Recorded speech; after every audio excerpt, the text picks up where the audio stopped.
not speaking Portuguese, so unless your English is great, I advise that you'll listen to the translation. My name is Leon Katznelson, and I come from Toronto, Canada. And today, the subject of my talk is going to be who wants to be a Brazilianaire. So, before we get to how to become rich very quickly, I wanted to tell you a few things why we're here. So the reason myself and my team are here is because we're launching bigdatauniversity.com in Brazil. And that's why the domain is .br. We have been running it worldwide for quite some time now, and we're bringing it to Brazil. It is a place where you can learn a lot or everything about data. It's all free. It's all available to you right now. And unlike my speech, it actually is available in Portuguese. So, just to make sure that you all actually visit the place and register, and I mentioned it's free. I mean, really, really free. Okay? Nobody's gonna contact you. Okay? So to make sure that you actually do register, we have a little gift. It's one of these drones we're flying in here.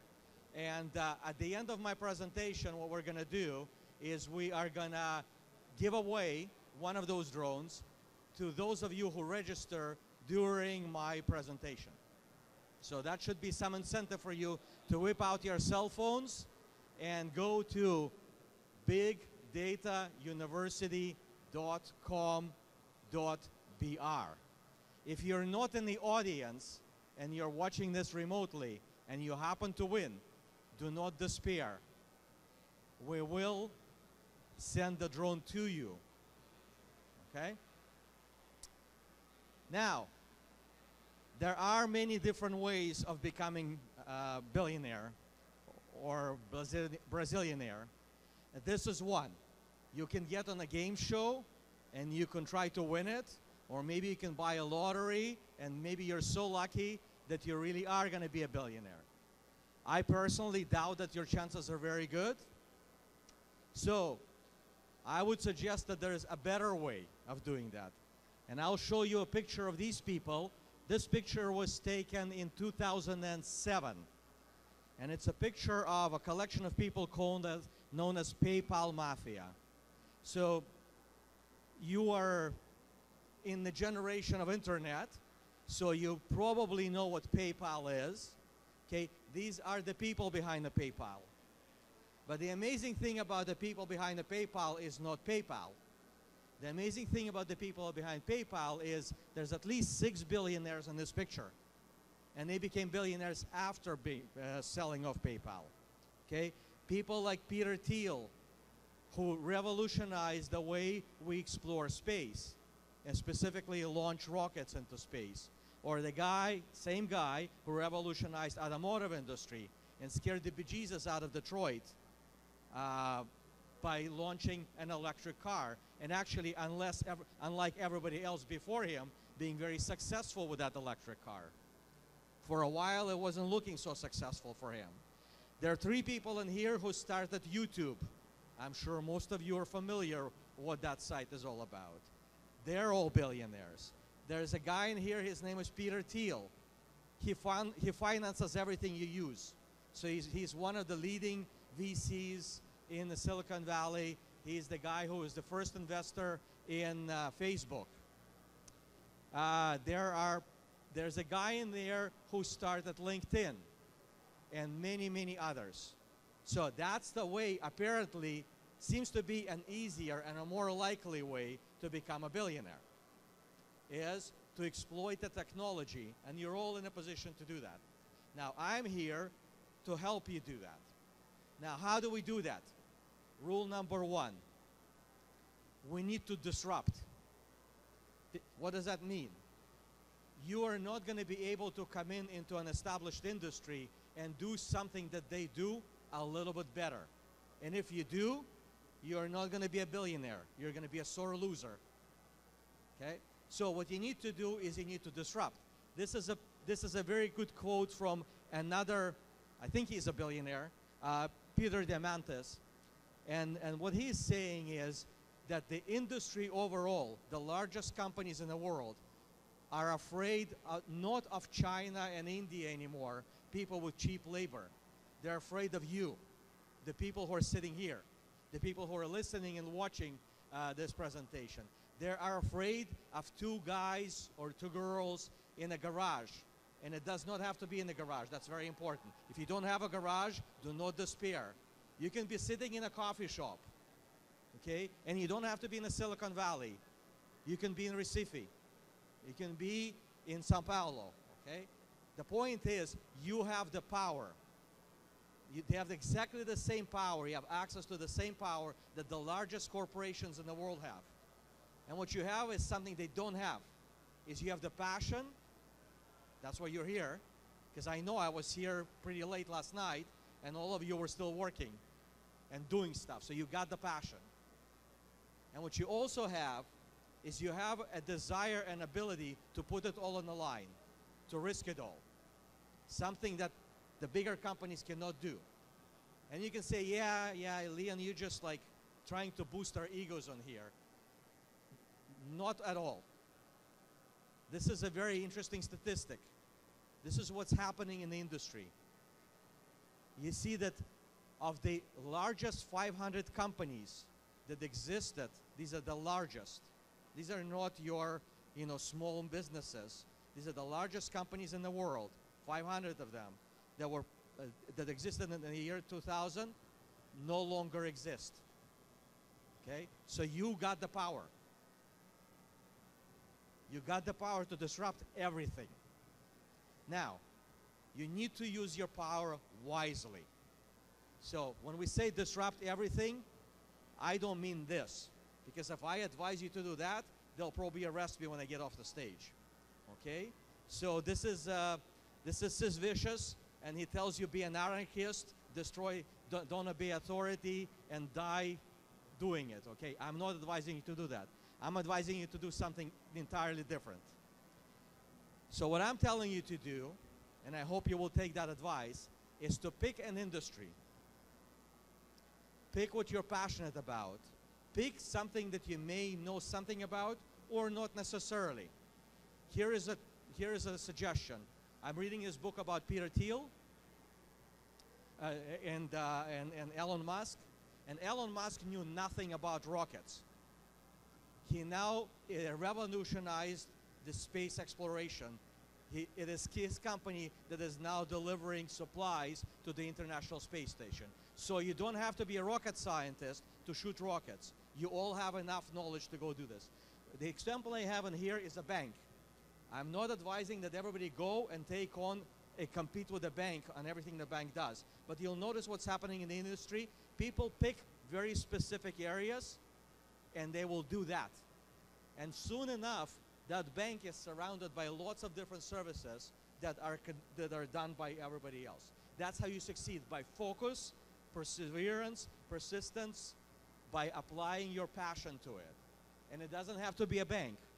It can be a consumer goods company. You're all using shampoo, and you're all maybe have pets that you buy stuff for, and so on. You're all consumers. And maybe this is a transportation. Anybody heard of Uber? Everybody's heard of Uber, okay? These guys, they never drove a taxi. But they reformed and disrupted a transportation industry. Airbnb, these guys were never in the hotel business. They had an apartment that they could not pay for. They bought an air mattress, put it on the floor, put an ad on a Craigslist. They now have Airbnb, okay? It doesn't have to be an established large corporation either, or a large market. It can be, this is Craigslist. And look at how many people are doing business and building successful businesses around the same things that Craigslist does. So what I'd like to show you now is a little video. It's a commercial that I have seen many times, and many people who live in the United States, Canada, and other countries have seen. Recently, when I became deathly ill, I was able to summon an ambulance, my next-door neighbor, my family, and my doctor without picking up a telephone. I used this remote control to contact LifeCall, my 24-hour emergency medical response service. Watch. You just press this button and speak into the air and... I'm having chest pain. I'm calling paramedics and your family, Mr. Miller. I've fallen, and I can't get up. We're sending help immediately, Mrs. Fletcher. Well, I don't know how much you know about this, but this particular commercial is known to a lot of people, and there's a lot of jokes about it. As a matter of fact, go to YouTube, look for I have fallen, I can't get up, and you're going to find some really hilarious compilations about this. But the point in here, it is actually a very valuable service. It's been available for many, many years. It helps senior citizens who live on their own live independently. And if something, God forbid, was to happen, they know that there's help available. What I'd like to do now is I'd like to show you how we can disrupt a business like this in about 15 minutes. I'm not good enough to do this, so I'm going to ask Luis Aoki to come onto stage and actually demonstrate this. And thankfully, Luis speaks fluent Portuguese. He's one of you.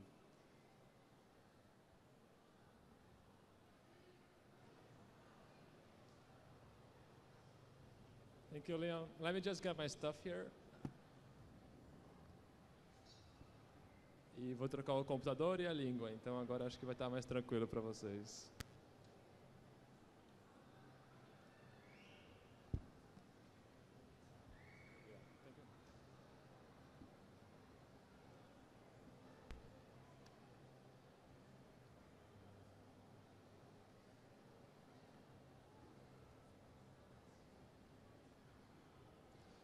Bom, então a ideia desse demo aqui é, como o Leon disse, nós vamos tentar criar um novo modelo de negócio em 15 minutos, então começa a contar o relógio aí. E para isso a gente vai contar com a ajuda com uma da plataforma da IBM, chamada Bluemix. Então aqui eu já criei duas aplicaçõezinhas, uma delas em Node.js, que vai ser o nosso back-end. Então a ideia é, imagina que a gente é de uma empresa de telecomunicações, e a gente quer expandir o nosso mercado de negócios. Então, a gente quer focar na parte que ainda não é muito bem servida dos cidadãos de terceira idade. Então, o pessoal que mais velho, eles não carregam o smartphone com eles compram aqueles telefones mais antigos, de tecla, e acaba dando prejuízo para a empresa porque eles não contratam um plano de dados, esse tipo de coisa. Então, para incentivar eles a migrarem para um plano melhor, o que a gente vai fazer? A gente vai criar um plano em que eles vão ganhar um smartwatch, né, um relógio e também um telefone. E eles vão contratar um serviço que vai fazer exatamente o que o Leon mostrou, ou seja, vai ficar monitorando se ele sofre uma queda, mas vai fazer de forma melhor ainda, porque, como vocês viram no vídeo, a senhora ali teve que apertar um botão para pedir ajuda, e às vezes ela cai, o botão cai embaixo dela, ela não consegue apertar, ou se machucou na queda e não consegue achar o botão. Então nós vamos fazer isso de forma automática, de forma que não precisa da ação do usuário, né? Então vamos começar. A nossa aplicação em Node.js aqui, deixa eu abrir ela.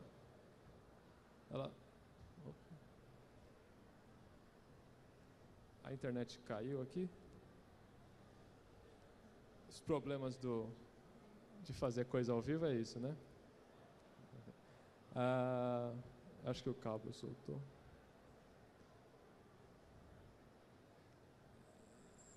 Então a aplicação web vai ser basicamente só um dashboard que o pessoal vai poder acessar para conseguir ver em tempo real o que está acontecendo.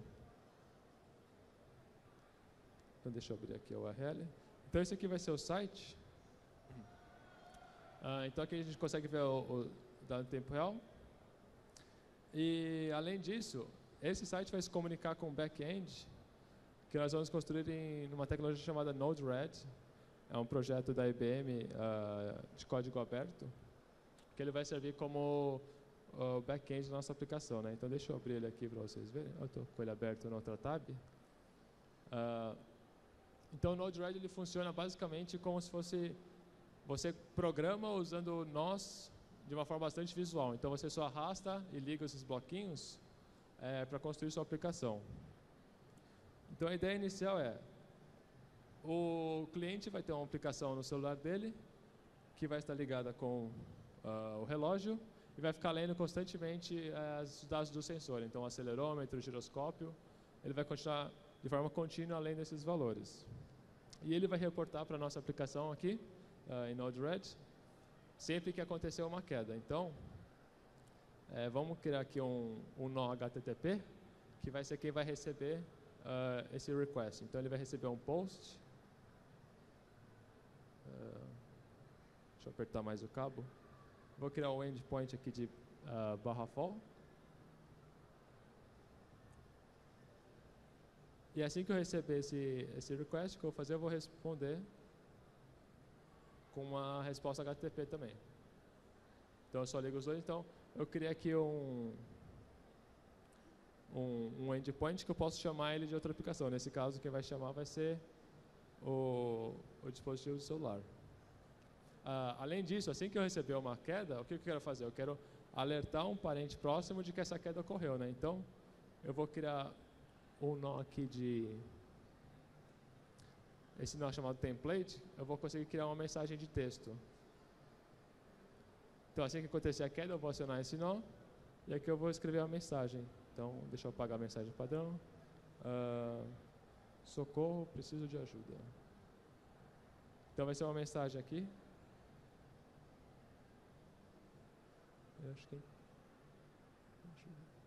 Que vai ser enviada para o próximo parente. E além disso, a gente vai usar esse serviço chamado Twilio, é uma empresa dos Estados Unidos, que a gente vai usar para mandar um SMS. Então, deixa eu conectar aqui.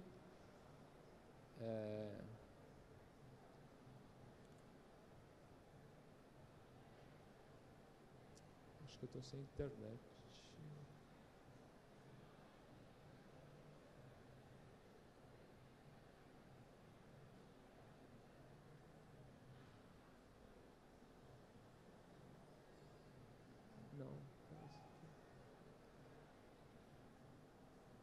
Pronto, voltou ao normal.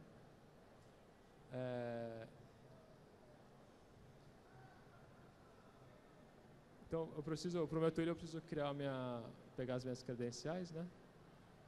Então, deixa eu lá pegar no site deles.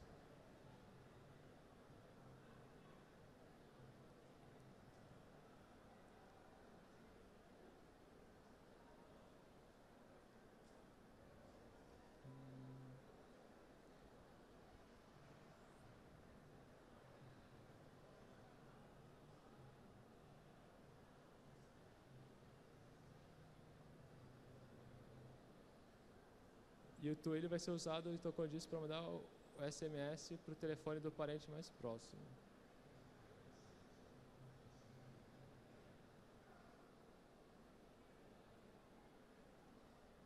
Deixa eu pegar aqui o número também. Pronto, cadastrei aqui, coloquei as minhas informações na minha conta do Twilio. Agora eu tenho que colocar o destino para onde vai ser enviada a mensagem, né? Então vou usar o meu próprio número aqui.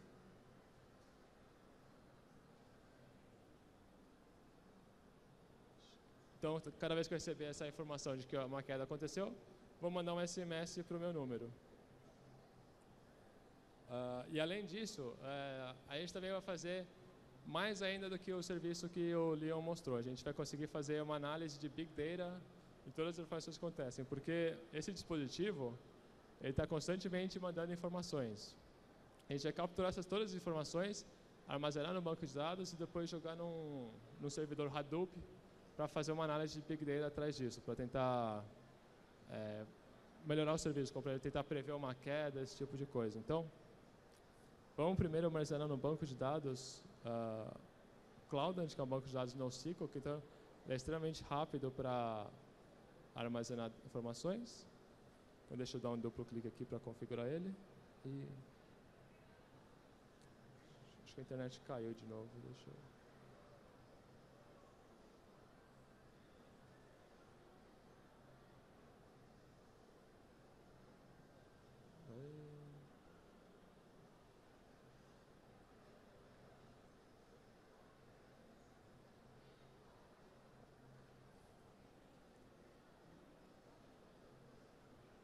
Bom, deixa eu reiniciar meu aplicativo aqui.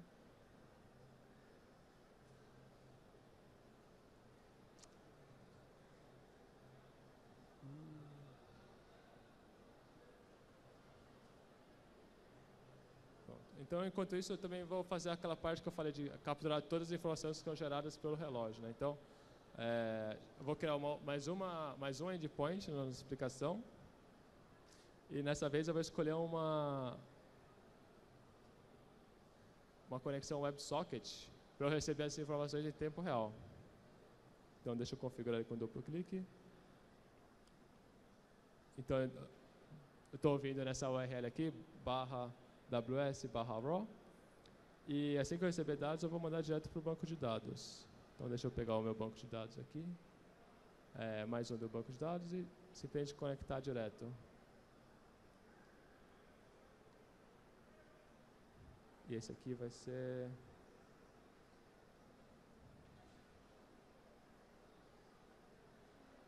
Vou configurar esse aqui de novo. Deixa eu apagar ele. Então aqui da queda, eu vou jogar e mandar no meu banco de dados.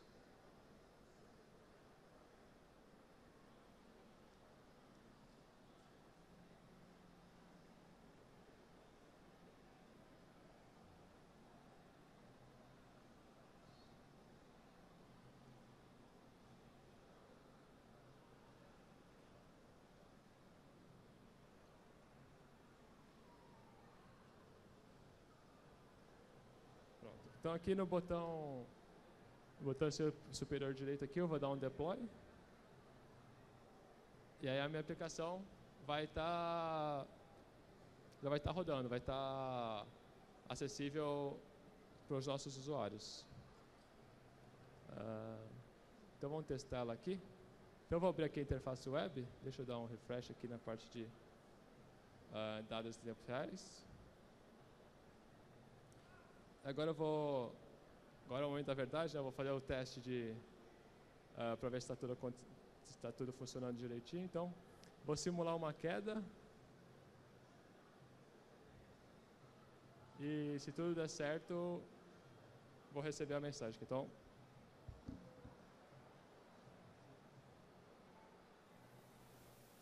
ele caiu aqui. Daqui a pouco a gente deve receber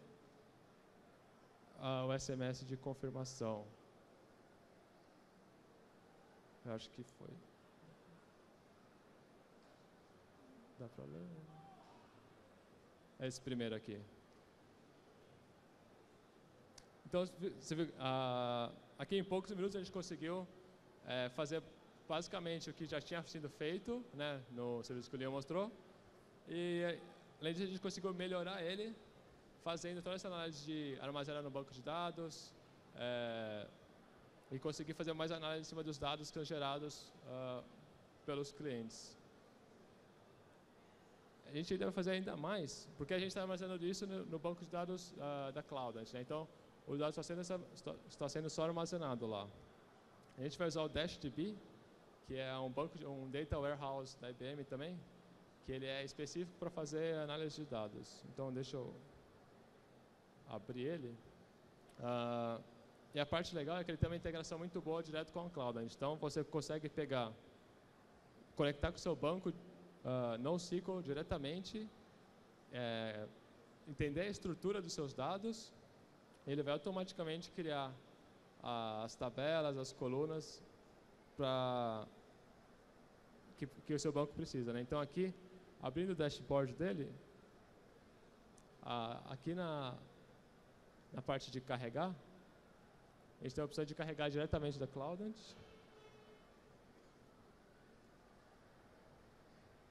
Então, basicamente, colocar qual que é o endereço do seu banco de dados, as suas credenciais, e apertar o Start Sync, que ele vai puxar esses dados para você. Então, deixa eu voltar aqui para o Bluemix e pegar esses dados.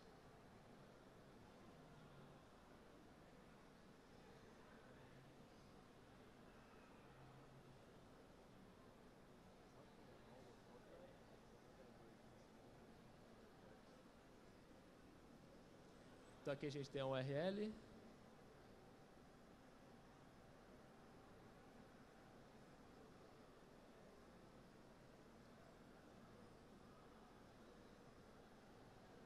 pego também o usuário. Ops.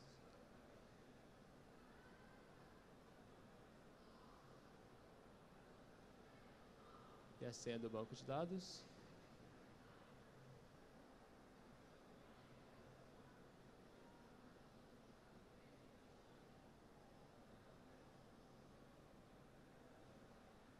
E aqui eu vou só colocar um prefixo para as tabelas. E aquele banco de dados que a gente criou, né, que era chamada de... para pegar os dados, todos os dados que estão sendo gerados pelo dispositivo. Então a gente vê que ele criou um job aqui embaixo que está fazendo essa sincronização em background. Então vamos ver os dados aqui. Se a gente for na parte de tabelas, já vai dar para ver que ele criou a tabela e já está carregando os dados para a gente no nosso Data Warehouse. E depois disso vai ser só... Então aqui ele está pegando todas as informações de tempo real. Deixa eu ir no Browse Data. Aqui são todas as informações que a gente pega. Então do acelerômetro, do giroscópio, todos os sensores do relógio, a gente está armazenando diretamente no banco de dados. E a partir daí, seria só jogar num Hadoop ou no próprio DashDB e fazer uma análise mais apurada em cima desses dados.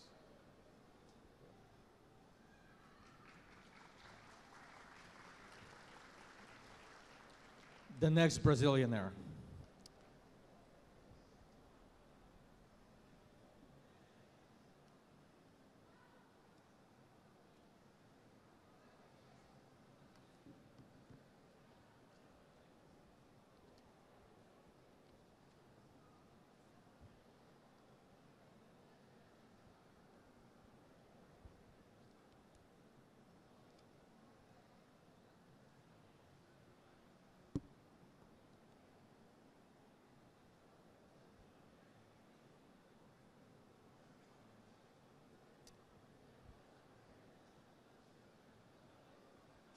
So what I wanted you to notice is not just the fact that Luis was able to create something that would be completely disruptive to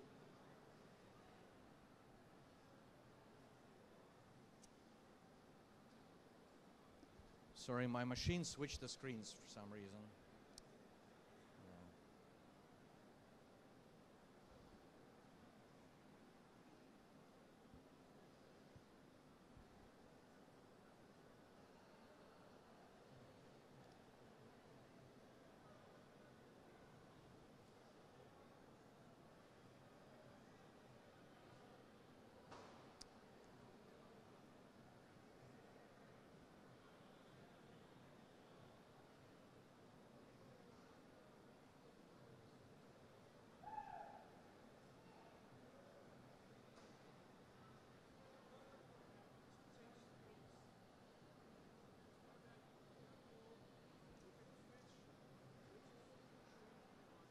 Oh, you mean on a PowerPoint?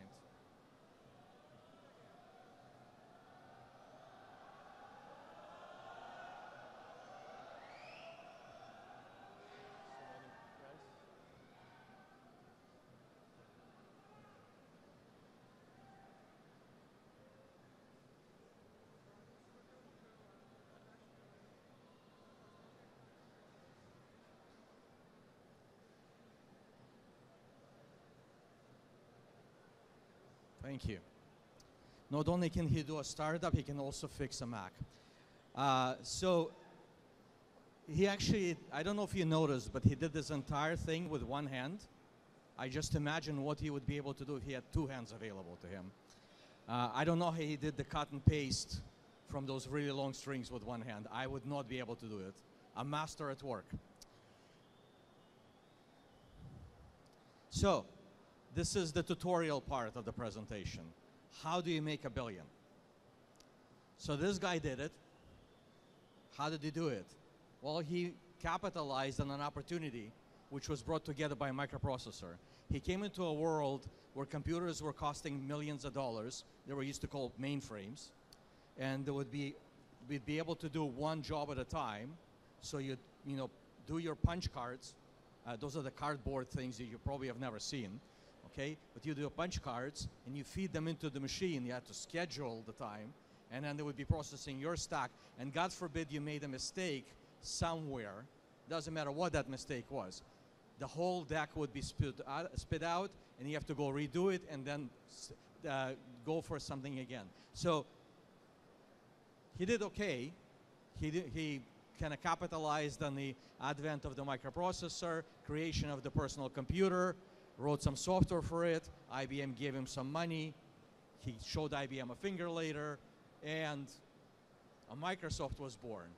A billionaire, not one, many billionaires were born. And then there was this guy. He's brilliant. Transformed 7 industries. But his biggest thing was, I would probably say, the mobile. Well, we can argue about that. But the mobile phone, the 1,000 songs in the pocket, you know, giving us all the power of the computers in a way that we can carry them with us and actually enjoy using them. That's his thing. So he did okay. Then there was this guy. And he capitalized on, well, a little bit of mischief at first, and the fact that there was this thing called internet. And he made quite a bit of money, and we're all enjoying the fruits of his labor. And then there's you. So how are you going to make your billions? I am going to guess, I'm going to state that those of you who are going to make it are probably going to make it by capitalizing on overabundance of data that we have and taking something very important and interesting out of that data, the insight. That's what delivers the value. So when we look at why do I say that? I say that because the world has changed and changed profoundly. And some of you may not have been around in a cognitive state enough to recognize just how much it has changed. I can make a joke about your age. The world has become completely instrumented. We measure everything. We have sensors embedded in everything. That watch that Luis dropped, it's got an accelerometer, it's got the gyroscope, it's got a magnetometer. It measures my heart rate. It's got sensors, more sensors probably that were packed in the Apollo mission. As a matter of fact, I know for a fact that the cell phone we use has, infinitely more power than was used to land the man on the moon. So we live in an instrumented world. Everything we touch is instrumented. Now, the instrumentation by itself is of very little use unless you interconnect it. And that's the other thing we do. Some people call the combination of the two IoT, Internet of Things. Some call it Internet of Everything. I think it's a better name. What it does is it makes us awash in data. All of these sensors are generating a lot of data. The watch that Luis dropped generates a lot of data points, JSON documents, 50 times every second. Think about it. 50 times every second. If I have 100 of those senior citizens wearing that watch 24 hours a day, just how much data is this? Okay? That's a lot. What it means is we have an ability to be intelligent, but it's an opportunity. It is not given to us by default. To be intelligent, we need to be able to make sense of all this data that is generating in there. And that's why it's very important that we develop the new professions. And one of the new professions out there is this profession of data scientist. And the Harvard Business Review, it's a very well-respected publication, comes out of Harvard University, happens to be a very respected university in the United States that produced presidents and the captains of the industry and political leaders, and it's Harvard, okay? So this is what they said. Data scientist is the sexiest job of the 21st century. And that animated GIF that you see in there, that's what data scientists, the life of the data scientist, the one that they enjoy. They're swimming in money, okay? So who is the data scientist? I love I absolutely love this quote. So a data scientist is a person who is better at statistics than any software engineer. And software engineer that's better, and a better at software engineering than any statistician. So just think about that.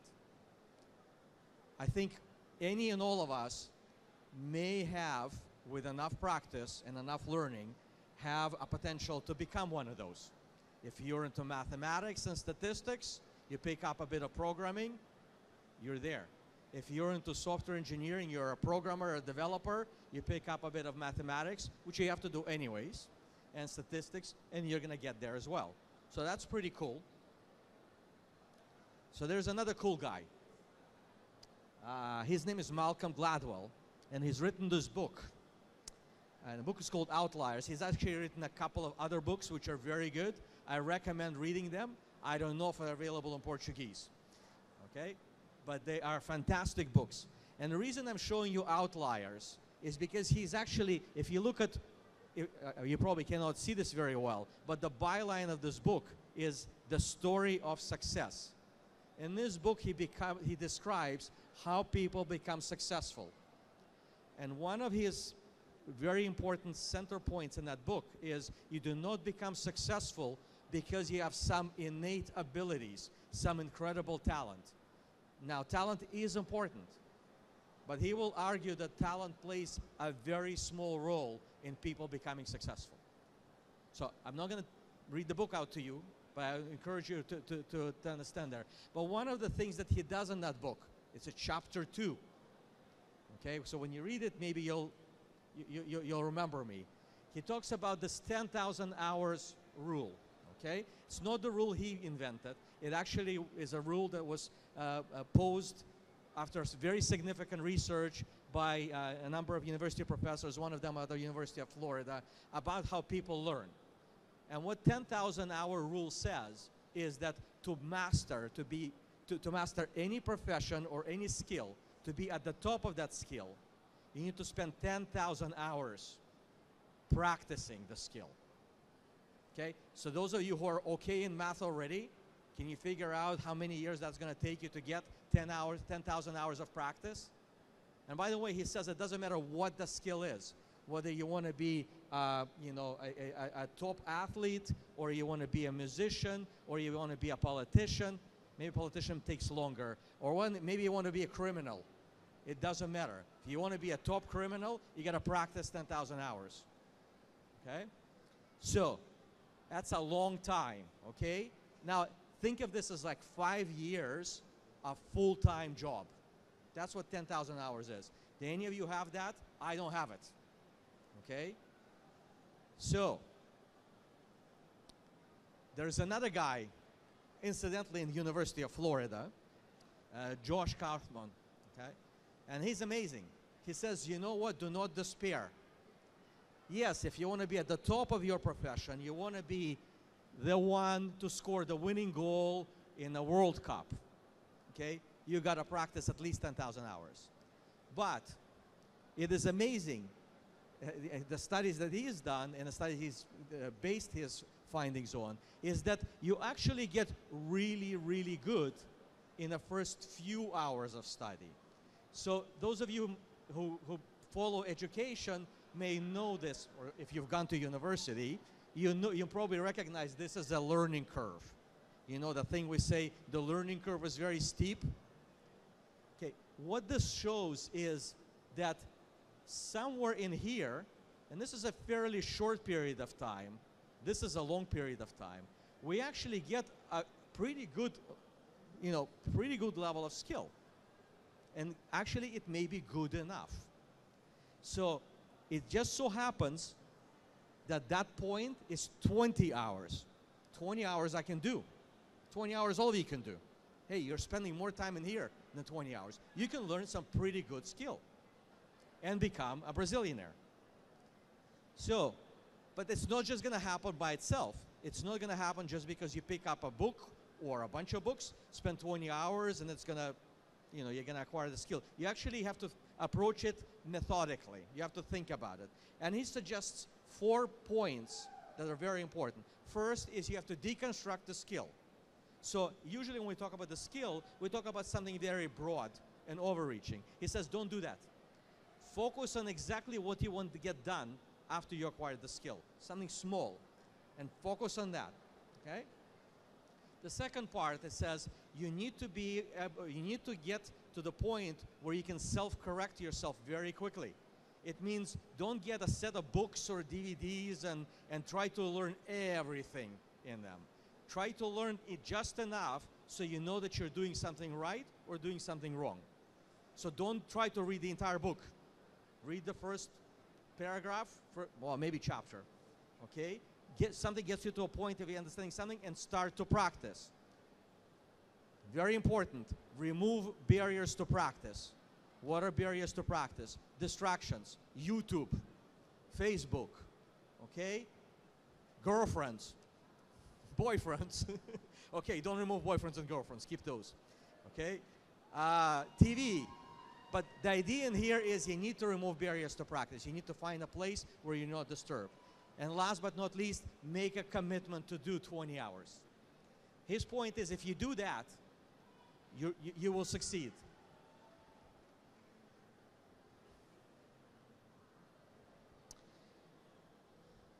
So, we've built Big Data University based on these principles.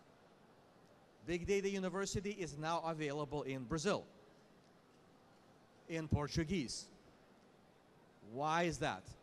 We have removed the excuses for you not to go and spend 20 hours.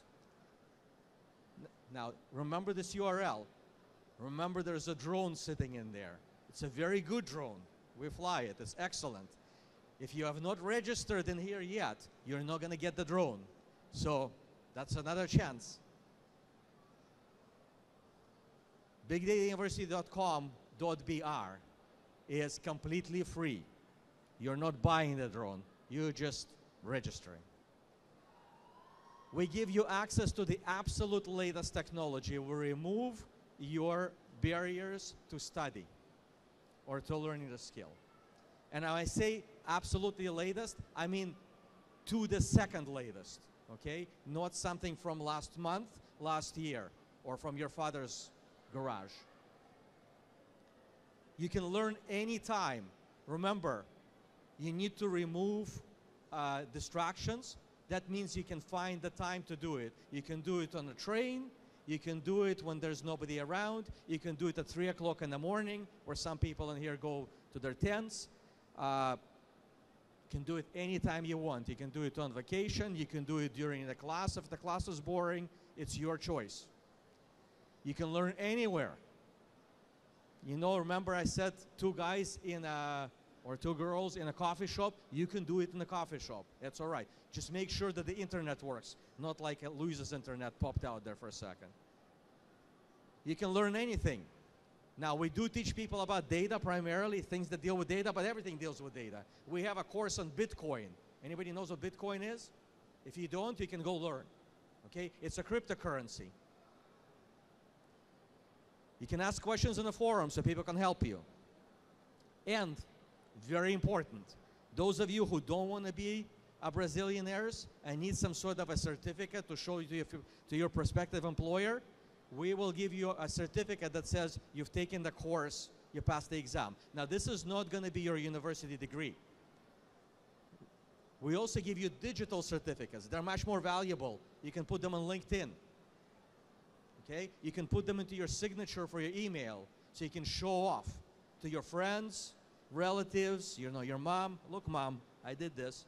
Okay? But more importantly, you can show it to your prospective employers. Even better, prospective employers now troll LinkedIn and look for people. And guess where your certificate is? Guess where your badge is? It's on LinkedIn. Okay? So this is a good thing. 20 hours well spent. I said we also need to be able to focus and learn things in small increments. So we don't teach you everything about big data. We don't even teach you everything about Hadoop in one set. We divide our courses into very simple, consumable lessons. And this is our rule. 5 lessons in a course, 5 videos per lesson, because we know you love to watch YouTube, and 5 minutes for video. If you can sit still for 5 minutes a couple of times or 5 times, you're going to complete the course. And in 20 hours, you can actually complete a few courses. You will get the skill. And if you get the skill, maybe you're going to be a Brazilianaire. So this is the end of my presentation. This is the time where I'm going to ask Luis to come back and help us find out who won the drone. So as I said before, so Luis is going to do a query against our database of people who register for bigdatauniversity.com.br. If you're still registering, do it quickly. Okay? And we're going to find the person. If the person is here in the audience, you're going to get the drone right now. If you're not in the audience, we will ship it to you.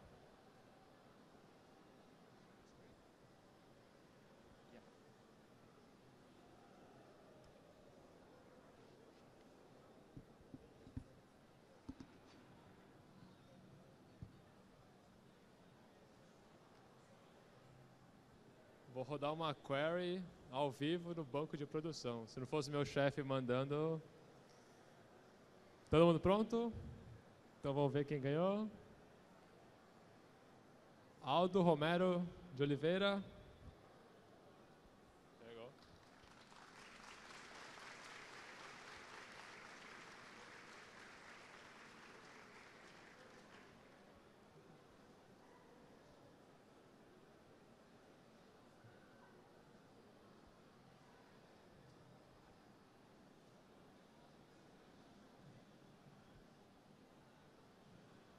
So it's amazing. We were wondering if we were going to get the winner here in the audience. Congratulations. We appreciate the fact that you've registered at the Big Data University. It's a well-used drone, but it flies really, really well. I'm sure there's a lot of hours still left before a total overhaul that's required. Probably hasn't been crashed yet, right? So randomly selected for a random participant, Big Data University. Thank you.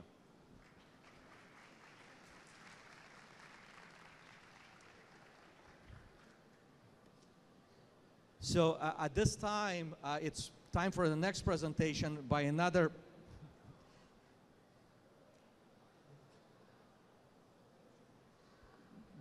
future Brazilian billionaire. Iriki is going to come up and he's actually going to talk about the project that we did, and he's a star of that project with the drone. But he's also going to talk about what we do, what our team does. I think you're going to find that to be extremely interesting. Fortunately for all of you, he's not going to do it in English. He's going to do it in Portuguese.